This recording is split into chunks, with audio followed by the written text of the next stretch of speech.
Hello friends नमस्कार बंधुगण आपण मानकु स्वागत करुच्ची आज एक नुआ अपडेट को नहीं फ्रेंड्स देखो वर्तमान अपडेट टी विजु स्वास्थ्य कल्याण बा बीएसकेवाई नवीन कार्ड उपर अच्छी आम जाना संपूर्ण अपडेट को या पूर्व छोट रिक्वेस्ट जब प्रथम कर आम चैनल देखुं चैनल को सब्सक्राइब कर पाखर थे घंटिया को प्रेस कर नोटिफिकेशन ऑल उपर क्लिक करूँ।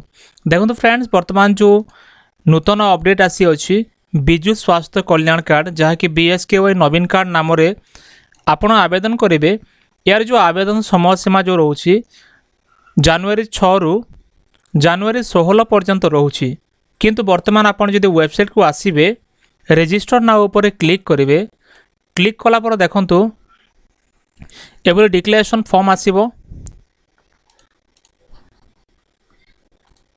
फ्रेंड्स देखंतु वर्तमान जो पॉपअपटा होची मेसेज देखंतु एट लिखा अछि 6 जनवरी आरंभ हो 11टा पर किंतु रजिस्ट्रेशन एट मो सेवा केन्द्र जो माने मो सेवा केन्द्र करने को चाहते से माने आज ही करें आसंता काली आरंभ हो 7 जनवरी समय रोचे।